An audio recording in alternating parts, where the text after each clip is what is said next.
Divine and gracious Spirit, Mother, Father, God, we give thanks for your presence here this morning for our virtual church service through Edinburgh Association of Spiritualists. We give thanks for everything that we have in our lives. We give thanks for the love that we have within us and the ability that we have to take that love and share it with others in our lives, not just our families, but even strangers who we see or meet on a daily basis. We give thanks for the beauty and the splendour of nature that is all around us during this beautiful springtime. And as we lift our thoughts and our hearts to our loved ones on the higher side of life, we ask them for their divine love and guidance to be shared with all of us at this time, and particularly for those who are suffering through this global pandemic. We think of those who are suffering from COVID-19. We think of those who are ill just now and those who have died. And we think of all the staff up and down the country and throughout the world who have given their lives in service to others, looking after the sick and the dying in hospital and the community. We think of all those frontline workers who are risking their lives every single day, whether to care for others or to provide essential services and keep our country running for all of our sakes, and we give thanks to each and every single one of them. And we ask you now, Divine Spirit, to give courage to all of them. We ask that you may assist those who are suffering through the isolation of being at home, particularly the elderly and the vulnerable. May they feel the loving touch of your presence in their lives every single day. And we ask, finally, that our great, beautiful Mother Earth may be guided forward into a future of love, light, and peace for all of humanity. And all of this we ask in and through your name, which is divine and perfect love. Amen.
A blessing for courage. When the light around you lessens and your thoughts darken until your body feels fear turn cold as a stone inside. When you find yourself bereft of any belief in yourself, and all you unknowingly leaned on has fallen, when one voice commands your whole heart and it is raven dark, steady yourself and see that it is your own thoughts that darkens your world. Search and you will find a diamond thought of light. Know that you are not alone and that this darkness has purpose. Gradually it will school your eyes to find the one gift your life requires hidden within this night corner. Invoke the learning of every suffering you have suffered. Close your eyes. Gather all the kindling about your heart to create one spark. That is all you need to nourish the flame that will cleanse the dark of its weight of festered fear. A new confidence will come alive to urge you towards higher ground, where your imagination will learn to engage difficulty as its most rewarding threshold. Just before this coming together, I felt the need to pick up a book, which is a favourite book of mine, for a thought, for an inspiration. It's called In Tune with the Infinite, and it's by Ralph Waldo Trine. It's an old book, but it has some gems in it. And I let the book open wherever it wanted to, and these are the words that I saw. Don't surrender your individuality. If you preserve your individuality, then you become a master. And if wise and discreet, your influence and power will be an aid in bringing about a higher, a better, and a more healthy set of conditions to the whole world. I just thought that was a very, very appropriate quote, considering I let the book fall open wherever it wanted to. Because yes, we are individuals, and to a great deal we have been separated in some way from others. I have been fortunate to be able to speak to my son and his sons on the Zoom facility which we're using tonight. And that has been a great joy for me to do that, whereas many have not had that opportunity. And so it is a time for many to be feeling frustrated.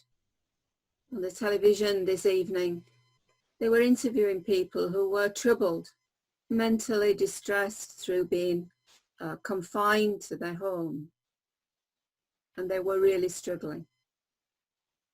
This pandemic, this virus, has certainly tested the whole of our world.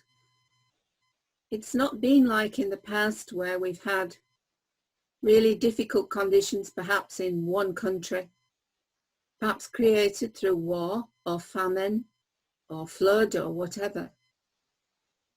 Certainly where wars have taken place, it's been one group of people at war with another. But right now, we are kind of at war with this virus. It is our one enemy, our common enemy. Every one of us are affected by it in some way. Many have had their loved ones go to the spirit world perhaps sooner than they had hoped that they would. And so there has been a great loss of family and friends, and also people who have been working to help the National Health Service and the various health services around the world. They too have given up their earth life for helping others. This has been truly a huge test for everyone. And yet, this quote is, "Don't give up your individuality." And I think that's really important, to know who you are and what you are. Because the one thing I want to say to you is, you are invincible. You are energy. That is scientifically proven, that you are energy. You are a living energy. And when the time comes for the physical body to draw its last breath, that energy leaves the body and goes on its way. It travels into the spirit realms. It cannot ever be destroyed, because energy cannot be destroyed. Again, a scientific fact. Energy can only change its form. And so that part of us that is non-physical becomes the dominant form, and we move on. We are infinite, in tune with the infinite, the title of the book. We are also invincible. But we are not just invincible when we die. We are not just invincible when we leave this physical body. We're invincible now. And that might seem something you think, no way. But we are. If we recognize that we are invincible, that we will live forever, that no one and nothing of material form can ever destroy us. You only have to begin to think that way. And then you really take and accept your individuality, that you are indeed a marvelous being. The only way that you can ever be diminished is if you allow it. And of course, right now, that is being tested. People are being tested. But if we recall that we are invincible in any moment where we feel less than that, it reconnects us to that source, to that power that is life, eternal life. And immediately we become back the individual that we are, but also part of the whole. One of my favorite quotations from the Lyceum Manual, and I know that the president of the Lyceum movement, the British Lyceum movement, is sharing this time with us. The Lyceum movement is a school for the children to learn about spiritualism and the spirit world.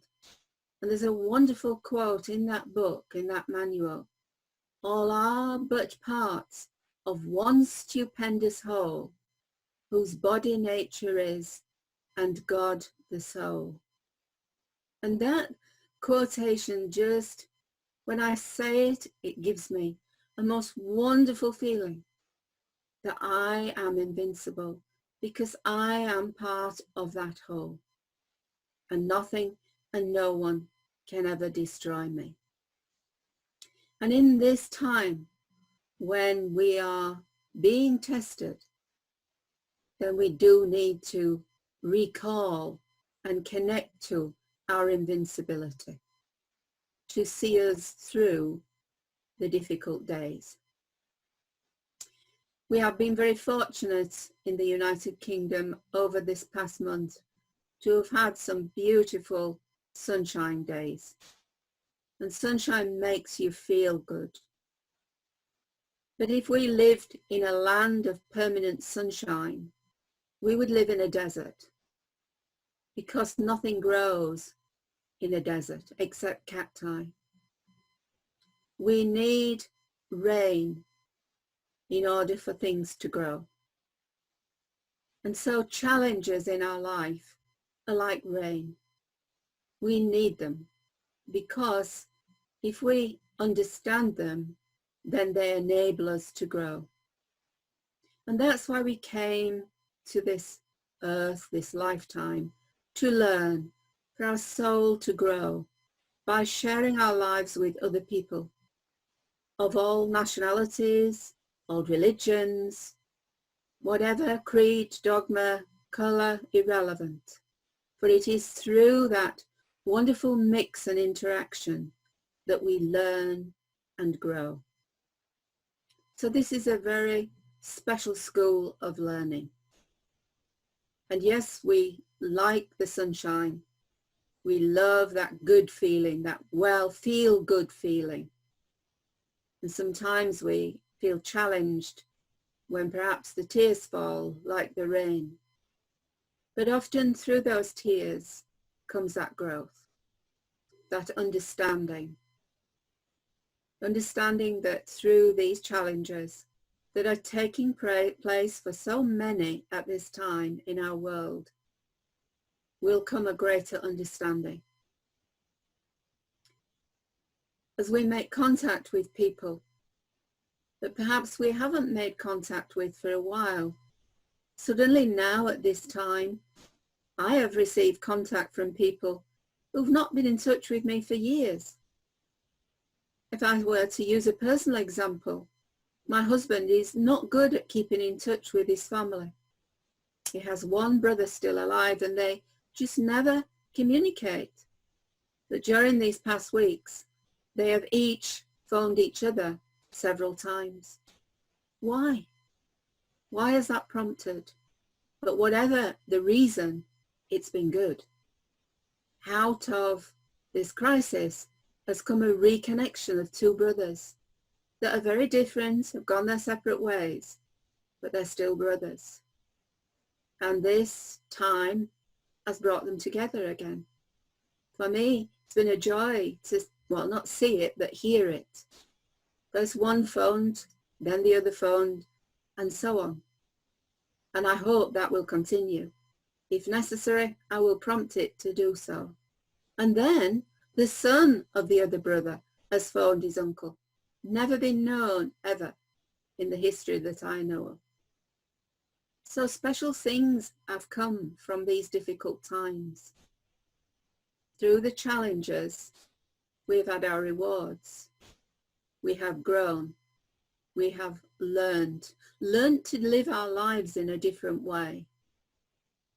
Learned to know that being separated physically from each other does not stop us being connected. For we are all parts of that stupendous whole whose body nature is, and God the soul. So I ask you to remember your individuality. Yes, that keeps you strong. Remember that you are invincible. That is the source of your power, your strength, that helps you through difficulties, but helps you also to help others. Your strength, your invincibility helps others. And finally, remember that we are all parts of one stupendous whole whose body nature is, and God the soul.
just means change.